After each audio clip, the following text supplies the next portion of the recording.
Hello, everybody out there. Great that you have joined the show tonight because I have two very brilliant card readers with me, I should say, this time. I have Nancy here and Erika. Hello, you two. Hey, Kirsten. Good to Hi, see you. Kirsten. We didn't practice how to say hello here.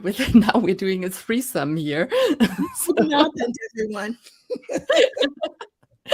And yeah, I'm very pleased to have the two of you back. I already had a chat with each of you separately, but this time we're going to do a joint talk on, first of all, the Ofrenda Oracle. I've got it here again. The Ofrenda Oracle is a deck I really enjoyed unboxing the other day. It's done by Nancy and Carrie Paris, and it is a Kickstarter project. So I'm wondering, is it available at all in stores? And I think Erika sent you the URL. It's on. If you go to I didn't. if you go to carrieparis.com, there's a link on the homepage. I forgot. I'm sorry. I forgot to put this into show notes, but I will do this after the show. Okay. Okay. So the deck is available, even if you haven't joined the Kickstarting campaign. And it is very interesting because since you probably have seen Nancy already here on the live chats, you might know that she is an expert with tarot. But the Ofrenda deck is based on Lenormand. And perhaps, Nancy, you could tell us why this is so. Sure. And yes, tarot is my main divination tool, but two things were going on. Erika is such a great Lenormandist. I really became interested in learning it more and better. And so when I had the idea for the Ofrenda, it did not feel like a tarot deck. It felt like if I chose tarot, I would be pushing images into tarot that didn't belong there. So to me, it became an oracle. And because Carrie also does Lenormand, we decided let's do the first 36 of the 60 cards as Lenormand. So you could use the entire 60 card deck as an oracle. Or if you want to read Lenormand, pull out the 36 first cards. There is an extra man and an extra woman, and there's also a cat for the dog. So there's a dog and a There needs to be a cat for the dog. You're quite right. Yes. Okay. Yeah.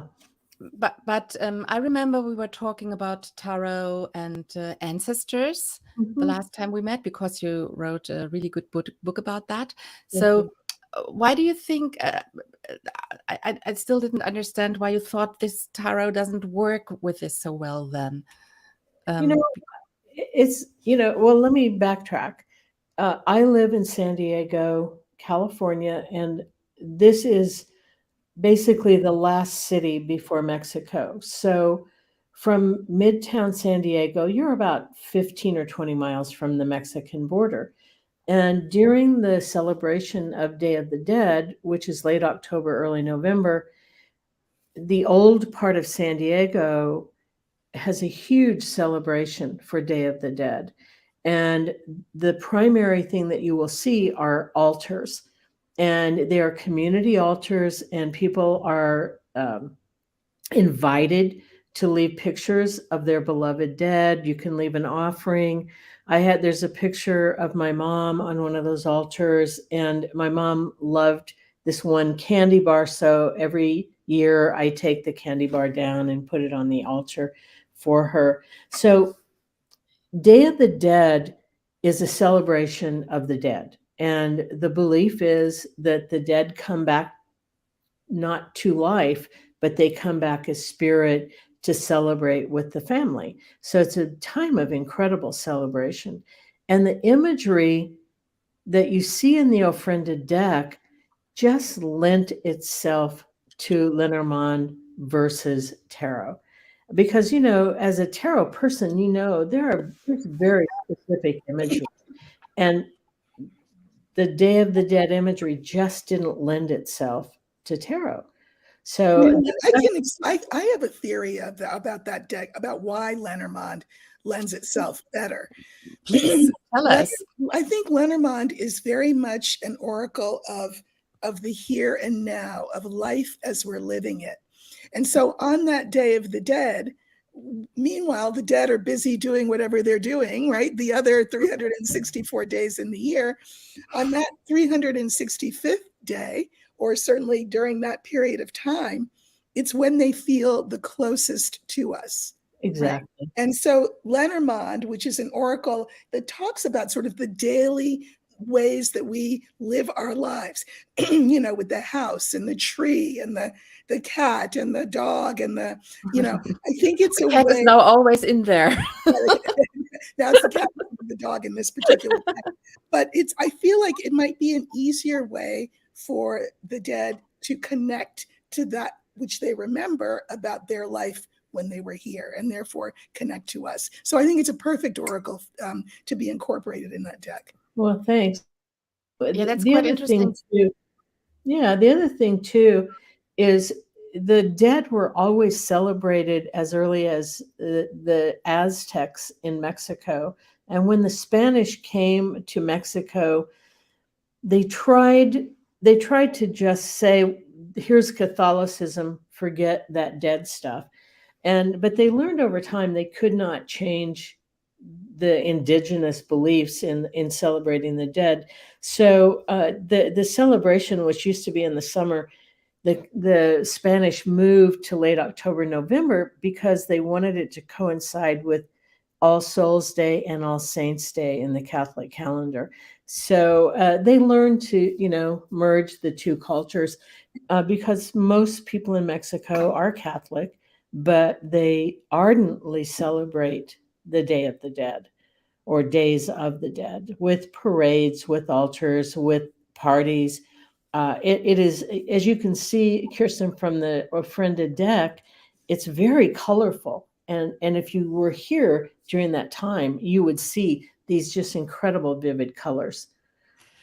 Yeah, perhaps Erika, you could show us some of the pics because you said you had prepared them. Oh, yes. So this is one of the people. This is the lady. So you see, she's got flowers in her knot hair. And she's really slim. She's very slim. Exactly. The garden is a park bench. Again, very colorful. La casa, the house. Okay. The bear. Again, we want to show that he's big, but remember, he's got bones. I love the bear. He's really like a ghost bear, spiritual animal. Yeah, I really like this. The fish as well. They don't need to have that bigness around them, but they're clearly fish and they're clearly bones there. It's a beautiful deck. Marion is asking a question. I don't know what happens if she wonders whether they want to separate the Day of the Dead from Halloween. Is this they are eager to do this? Is this right? Yes, that is true. And unfortunately, the American holiday of Halloween merges with the same time period of Dia de los Muertos, Day of the Dead, Days of the Dead. So they really wanted to keep Day of the Dead as separate from Halloween. But Erika and I were in Rome on Halloween this past year, and it was interesting to see little children in the street in like a skeletal T-shirt. So, it's interesting to see that holiday is broadened. But yes, the Mexicans prefer that it is separate. But it's probably the same time around since the Catholics went over this festival. So yes, very much. What happens all the time with these older festivals, isn't it? Yes. What I actually really like about the Ofrenda is that I got 2 sets of cards. I have this very small set here right now, and I think you have the bigger version. Mhm. And it's very handy for traveling to have these very small cards as well with you. So from a Lenormand point of view, you already gave us an idea, Erika, why Lenormand is better. I guess you mean that tarot is more for spiritual things. Well, I think that's the common wisdom. I think tarot is, I think it's imagistic and esoteric, and Lenormand is just what it is. It doesn't pretend to be something that it's not. Now, that said, I have had many clients over the years ask me if I can bring in a dead relative of theirs. When it first started to happen, I said, well, I said, I'm not a medium. But then I thought, well, no, I may not be a medium, but the cards give me messages. So I said, well, I'm not a medium, but I do it through the cards. I do mediumship through the cards. And tarot, Lenormand works very well for that. Again, probably for the same reason that I think that the Ofrenda Oracle works well. Because it's a bridge, really, of sort of ordinary everyday things in a language that both the departed and those of us here understand. There's nothing that we won't understand with Lenormand, I think. So what I do is I just, if they say they want a message from their grandmother, for example, I shuffle the deck and I turn the cards over one by one until I get to the bear. And then I have a line of 5, and then I pull cards on that line of 5. But it gives me a very coherent and sort of organized message from the grandmother, because the bear is the card for the grandmother or the mother or the older woman. If they ask to bring an older man in, like a father or a grandfather, I do the same thing. I shuffle the deck and go one by one until I find the lily, which is a card for the older man. I pull 2 cards before it, 2 cards after it. It gives me 5 cards. And then I pull clarifying cards and get a very coherent, full message from a grandfather. If they're asking me about a departed child, I'll use the child card. It works really well because with Lenormand, the card, intention is everything, right? So if I'm going to pull in somebody's grandmother and I say to myself and to spirit, this card represents the grandmother, I know that when I pull that bear, we're not talking about weight, we're not talking about food, we're not talking about financial stability, we're not talking about narcissism, all of which the bear can stand for. In that particular reading, I'm only bringing in the grandmother, who may have had weight issues, who may have been a narcissist, who may have had a lot of money, but all of that will be shown to me in other cards in the spread. That is really interesting. By the way, are there lilies on this picture in the background? Yes, there are. Yeah. Oh, yes, in our picture. Yes, lilies. Yes. So are you working with the ancestors in your flat as well? Absolutely. I think we're always working with ancestors. Yeah, I think so too. And Kirsten, I just wanted to say, I'm looking at the chat, and someone said that they were so sad that they can't cope with Lenormand. And I just want to say that was me. And I have read tarot for 40 years. And so, as Erika has said to me, you can draw one tarot card and do an entire reading. And you cannot do that with Lenormand. And I think for tarot people, making that brain switch is it's always been a challenge for me. I'll say that. I will say that I think it's like different languages. Like you can speak English, or you could speak Spanglish, or you could speak, I'm from New York City, and it was this Puerto Rican neighborhood largely. And so they would speak Spanglish. It's neither English nor Spanish, right? Well, I think that this is what tarot people do. They take their tarot hat, they keep it on their head, and then they try to read Lenormand, and that's really Exactly, yeah. yeah. They're two very separate languages, even though they're both languages that use pictures on cards. Tarot is an imagistic, metaphorical, mystical language with all kinds of symbolism. Lenormand is pure words. It's a word language. So if you take off your tarot hat, put it to the side, it'll still be there when you're done, and put on a Lenormand hat and come to it with a new eye, I think Lenormand becomes a much easier language to learn.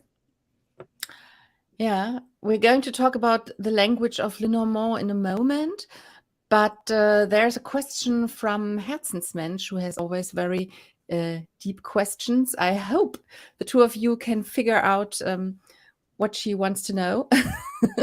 Okay, I think they're saying that I agree with this.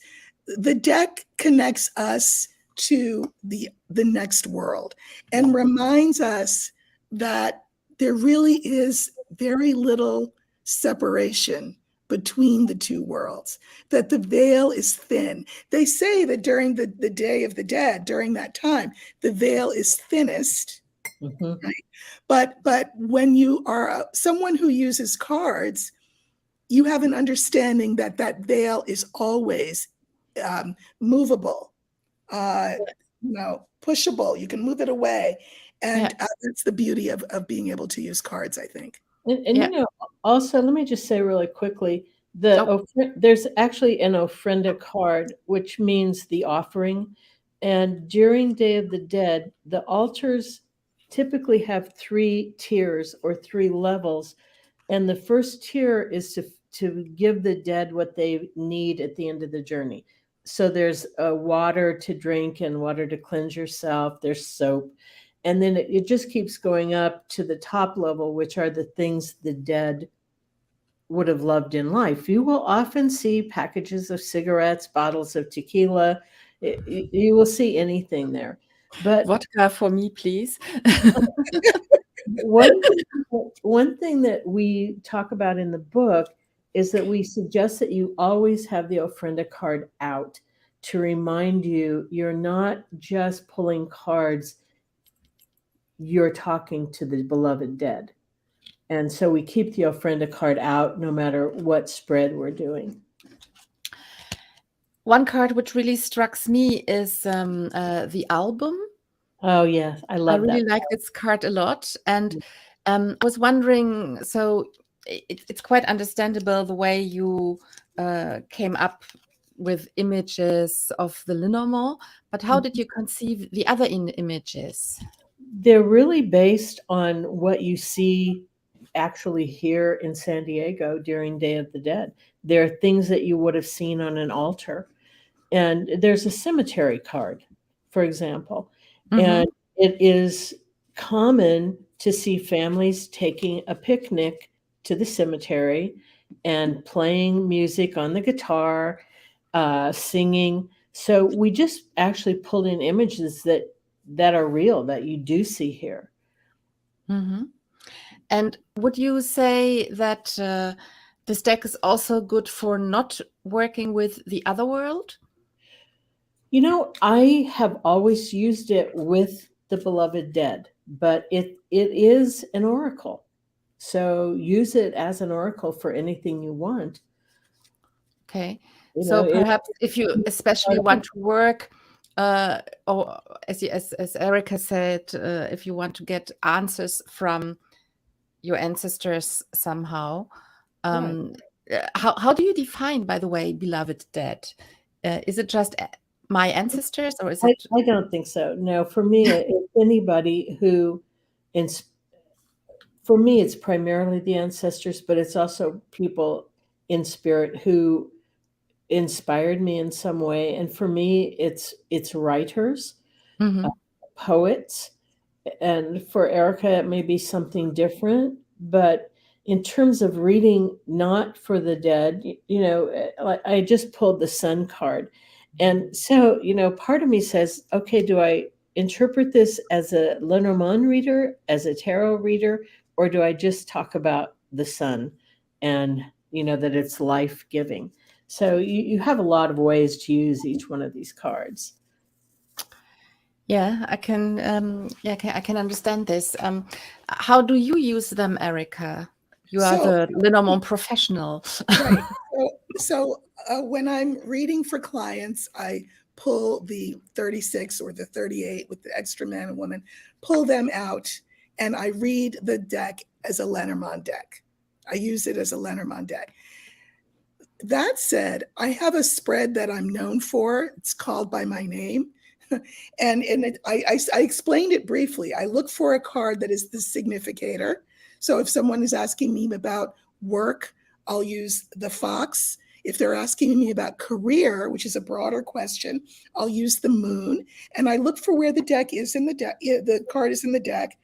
Pull 2 cards in front of it and the 2 cards that came behind it. And I have a 5-card spread. Then I pull vertically 3 cards as clarifiers for each of those 5 cards. And what I would do is use the entire Ofrenda deck because it enriches the story. So the first 2 lines tend to be the past, so that what the person I'm reading for says, oh my gosh, how did you know that? And I said, well, I show you that information so that I tapped into the right person's energy. Mm-hmm. The center line will be the present, and then the last 2 lines will be what's coming in. So to use those extra cards, you can get a lot more information than you can get if you just used the 36 or the 38 from the Lenormand. But you're laying out all the how many cards are these? The card, okay, so the spread is total 23 because it started out as 20, so 5 across, and then 3 clarifiers. So you've got 5 times 4 is 20 cards. And when I devised this spread, I thought, okay, this is great. It's a nice box, nice and neat, but I still have cards in my hand and I want to know more. And I thought back to my daughter when she was small, and I would read her a story, and I would get to the end of the story, and then I would say the end, and then she would say, and then what happened? And I would say, and then we go to sleep. But I didn't say that. I would say, that's a great question. What do you think? And then she would tell me what she thought would happen. So I thought, oh, the apple doesn't fall far from the tree. Cards in my hand. I don't want to pull a grand tableau. I want this to stay a smaller spread. What can I do? And I said, okay, I'm going to pull 3 more cards. So it's a 23 card spread. So those 3 final cards, I call them the postscript. So sometimes they're confirmation of everything that I've said. Sometimes they're a caveat. All of that is true, but beware. And I never know. But there's sort of a 3-card final message. It could very well be the case, if I were to use the Ofrenda, that I would get all Lenormand cards for the 20 and then get 3 cards that are external to that, would be extra cards. That would be a really helpful message to someone, whatever they say. Yeah, and so you don't do grand tableaux like you know what I think? I know how to do the grand tableau. I do it for myself a couple of times a year. I teach the grand tableau, but I will say this: the grand tableau tells you a lot of information about a lot of things. And sometimes people don't want all of that. Sometimes they just want to know, are they going to find love? They just want to know how their health is going. They just want to know, are they going to get that job? And so what I do with my spread is I do a deep dive into one issue. And every card that I'm looking at has to do solely with that one issue. And have you written down the spread somewhere, or are you just teaching it? Because Nina is asking how you teach. Yes, so that's a good question. I do teach. I teach on Zoom, of course, but I have a deck coming out. The book is coming out as well, but I have a deck also coming out as a Kickstarter, and that spread will be with that card deck. Okay, I see. So we have to have another date soonish, I think. Sure, that'd be great. So, can you answer Nina whether you do others than I webcaming? do. I teach small. I like to teach small classes on Zoom. So I like no more than 12 people if I can avoid it. Then I can pair people up, and then it's small enough that people can ask questions, etc. By the way, I do explain the Grand Tableau the way I read it, the Grand Tableau in the book. So that's in the book, but my spread will be with the deck. Yeah, So I mean, yes, just if they send me an email or something. I have people who do learn with me overseas because the Zooms will be recorded. And then they just send me an email if they have specific questions after the class. So that works very well. yeah. So yeah, get in touch with Erika. I think I just put your Instagram accounts into the show notes, both of you. But I mean, it's easy to find you anyway, Yes. isn't it? Yeah, I mean, the way you do Lenormand, last time we spoke about this as well, I really like this. It's very interesting. You know what? I think that I do it in a way that people are calling very American. I don't know if it's American or not, but when I first learned, there were very, very, very few resources available. There was only one resource in English. So a lot of and I memorized.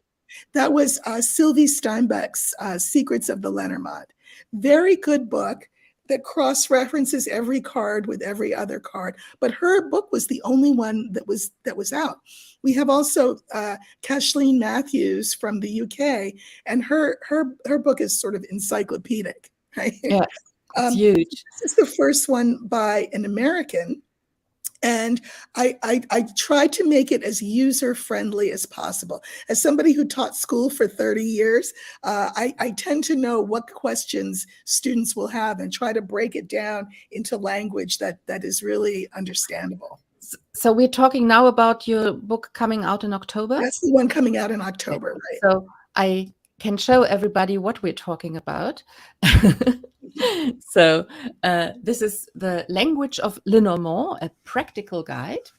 Yeah, just tell us. I mean, you can pre-order it right now, right? You can pre-order it right now, and yes, I was asked to write this book by a publisher because there was not any resource by an American, and so I go through the cards.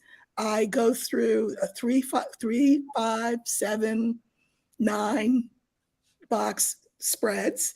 I explain the Grand Tableau, and I try to give practical examples so that people can see the cards in action and understand the flow of the language. And I make the argument that it is a language. Right? Yeah, please develop this thought a bit more for me, please. So, when I was a little girl, the way that I learned language, and many of my generation, they don't necessarily teach it this way now, but was I learned the alphabet. And I thought I was, that was pretty impressive that I could sing we have a song, the alphabet song. We too have in Germany, yes. And it is a big deal because now you have the building blocks to everything that's ever been said. If you have those 26 letters in English, right? Those 26 letters, then they let you in on the secret that when you put those letters together in different order, it makes a word. And then you realize, wait, a thing can be represented by those letters. It's magic. And then you learn that you take those words and you string them together and it's sentences. And then you learn that you can read stories. And for me, learning to read was so exciting. For other people, it was very painful. But what I try to do is, if it was exciting for you, get excited again, because I'm going to teach you Lenormand the same way that you got excited about reading. And if you were someone for whom learning to read was painful and slow, I'm going to erase that from your memory, and I'm going to make it fun and make it an exciting discovery. So I start I scaffold it. I start slow and basic and build your understanding. Because here's what I find. I find that Lenormand readers, as a rule, read in a very basic way. Like, I don't know, let's say you want to know about your marriage. And we see ring for the marriage, fox, ship. All right. Someone might be tempted to say, oh, your husband's sneaking around on you and he's going to leave.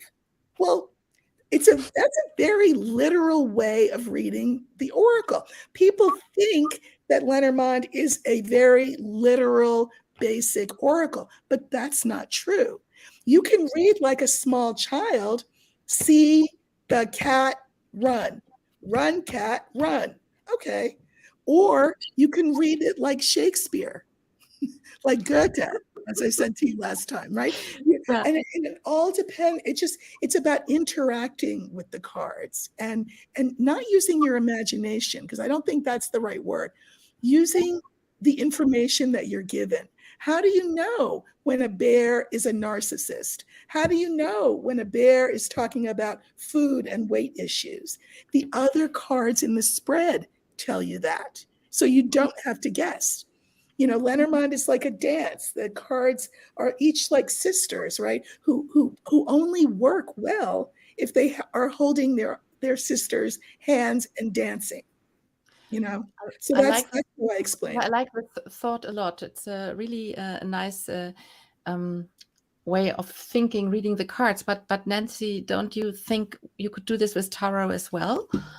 Like, I think if you're a good tarot reader, because I know many people who read strictly by the book.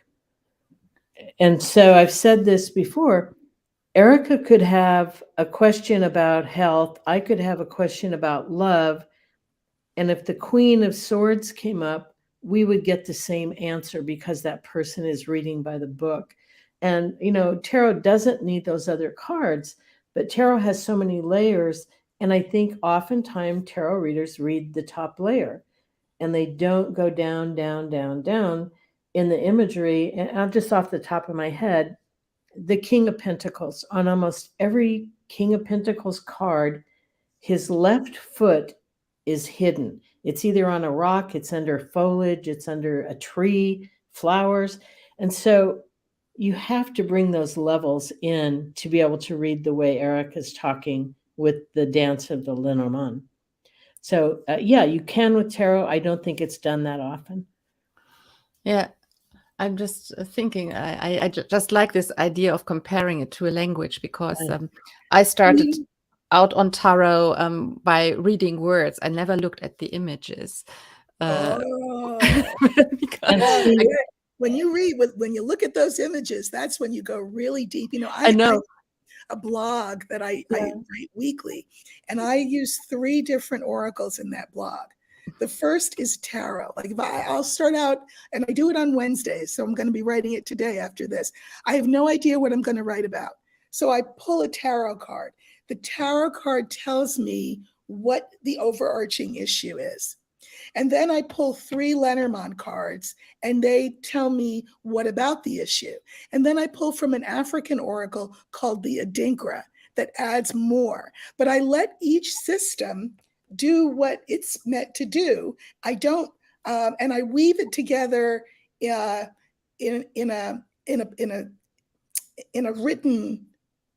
written form, but I don't mistake the one for the other. Right? I give tarot is so deep and so I don't know, rich. I let that sort of inform what I'm going to talk about. Lenormand is so practical. You know, what about that thing that I'm going to talk about? Like, let's say that tarot tells me I'm going to talk about greed. Okay, like the 4 of Pentacles or something. Greed, is that right, Nancy? 4. Okay. Well, what about greed? So I pull 3 Lenormand cards, and they will make some statement about greed. And then I pull the Adinkra, the African oracle, that's sort of, it weaves it all together with a kind of a like an aphorism or a saying that weaves it all together. But you have to give each language its respectful due and not get them muddied. Yeah. Sounds like a great exercise for a rhetorical club or something like that. So have the two of you ever thought about writing something together, joining Tarot and Lenormand somehow? Well, we have thought about writing together. I think the topic is unknown at this time, but I think we would both bring our most powerful system to the book, whatever it is. And I do want to say I had the pleasure of reading Erika's book in manuscript form before it went to the publisher. And as I said, I've always been a terrible Lenormand reader. But once I read her book, something clicked in my brain and I could start reading Lenormand so much better. And it's just the approach that Erika's book takes. So I can't wait to get the real thing in my hands. Do you use the Ofrenda at all, Nancy? Do I use the Ofrenda? Sure. And in fact, Carrie and I, part of the Kickstarter was 4 classes, and our 3rd class was last night. And it's been really good to see how the people in the class, it's a large class, how the different directions they take the cards, because it's very tarot-ish in that you can look at a guitar and I can say, okay, people are playing this guitar in the graveyard, or it could be, I loved Elvis Presley. And so what does that mean to me? That's why I am an imagery person. When I read tarot, I read the image and I know the meaning in the back of my head, but I always read what the image is telling me. Yeah, that's what I'm doing now as well. But when I started out many years ago, I was so taken by the Crawley deck because there were words written on it. Otherwise, I wouldn't have started. I wanted words. Right. So nowadays, I don't look at the words any longer. But if you talk about language and cards, that reminded me of this. Yeah, I mean, I'm really interested in reading your book, Erika, but I have to wait quite some time until it's out. I know. Sorry. And but it will be available on Kindle and in paperback, and I'm hoping people will find it a good resource. And until then, people have to go and get the Ofrenda Oracle to amuse themselves, I think. Yes. Have you anything concrete coming up soon, Nancy? I do. I'm also doing a deck on Kickstarter that will launch in June, and it's called Ancestral Magic. And it's not only it's spirit cards, which are ancestral archetypes, it's magic cards, and it's a pendulum. So it's also going to have either a cloth or a board to use the pendulum with. I'm not sure which yet, but I do so much ancestral work, and I'm doing a talk next month in Canada on working with ancestors and magic. So this kit that launches in June, I'm so happy about. I'm so proud of. It's such a beautiful deck, and if you go to my Instagram, I'm starting to feed out some of the cards that are in the deck. So I need to look at this. yeah. Herzensmensch wanted to know whether it's only in English, but I'm sure as a Kickstarter campaign, it's quite hard to translate everything. It is. The Ofrenda, the cards are also in Spanish in the book, and getting it translated correctly was so difficult. So I'm not going to do any more translations, because you can have something in a language can be like an idiom, or it can be a slang, and I might choose the wrong word and a native speaker would tell me that's wrong. And I found that with Spanish even. So no, English only, sorry. Yeah, never mind. I mean, we have loads of opportunities now to have translations otherwise. So I'm sure if people really want to get into it, they can. So I have to look at the Kickstarter campaigns again. I kind of got out there because I'm spending too much money there. Easy to do. And this will launch in early June. I think the first week of June. Yeah, it's quite soon. I forgot actually to ask you about the little thingy. They are called the milagros, and milagros is miracles in Spanish. And traditionally, people would go to church and they would have the little metal charms. And so let's say that they were having trouble breathing. There's a milagro with the lungs. And so they would leave the milagro at a statue in the church or on somewhere in the church as an offering, asking for a miracle. So you can use the charms as well. Like this one here? Yes, that's it, the lungs. Right. And you'll find things like a leg or eyes or something that you're asking for a miracle about. Oh, so you're using this for that also when you do readings? When you do readings, those are usually in a reading used as a clarifier. So there are 30, see, I've forgotten now, 30 some of those charms in that kit that you have, Kirsten. Yeah, I'm just trying to find out. I didn't want to pull them out, but I mean, go and watch my unboxing. I told you everything there about this. I think this is the best idea to do this. Hardly anybody in Germany knows about the Day of the Dead. No, and someone here in the chat referenced the movie Coco, which is very much about Day of the Dead. Yeah, yeah. She says it's only they only know Coco, the film, but they don't know about the Day of the Dead. Yeah, personally, I don't know much about it. It's well, you know, even though it's in Mexico, it is not that common throughout Latin America, even. So you would not typically see those celebrations in Peru or Guatemala. If you go to Central America, it's very Mexican. It's a very Mexican tradition. Yeah. So Herzensmensch didn't get this with a lungs. I'm just telling her in German. Okay. Es geht darum, dass du diese ich habe jetzt den Namen vergessen, wie sie heißen, benutzt. Wenn du in eine Kirche gehst und irgendein Problem hast, dann kannst du das dahin bringen und um ein Wunder bitten, wenn du zum Beispiel Lungenprobleme hast oder sonst etwas. Also kannst auch was mit deinen Augen machen oder mit deinem Herzen. Darum geht es bei diesen, what are they called? I'm sorry. Charms. Well, they're milagros. It's saying on it, milagro. Yeah. Milagros. Okay. The miracles. Genau. The miracles. So that's what it means, Herzensmensch. Yeah. Well, I think we have done quite a lot right now. Is there anything else you want to mention about the text? So great. So great. Yes, thank you so much for having us. This has been great.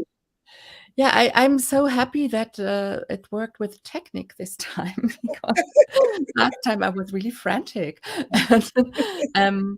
Right, today it was very calm and easy. And I just want to thank people who ask questions and comments. Yes. Thank you very much. Yeah, I'm sure people will still come back to you later, because we're now also used to live that people start more rewatching them than going into the live themselves. Right. Yeah, it's a crazy world, isn't it? But I'm so pleased that thanks to Corona, the old countries and the new countries are much more connected, and we can have chats even if you're starting your day now and I'm finishing mine. So everybody, thank you. I'm seeing some things thanking us, and you're welcome. Thank you very much, and good Nacht. Gute Nacht. Well, good evening. I'm not going to sleep right now. It's 6 o'clock or 7. So still Abend. Okay. Guten Genau, Abend. but I'm appreciating that you do your German. Trying. Okay, everybody. I will be back with a live in German on Monday, I think. For just look into the channel and you will find out more. And I'm sure you haven't seen the last here of Nancy and Erika. They are two very lovely women and very intelligent and have a lot to say about cards. So they're invited back. Thank you. Thank you. Welcome. Have a great time, you two. And you. everybody out there, have a great time too. Bye. Thank you.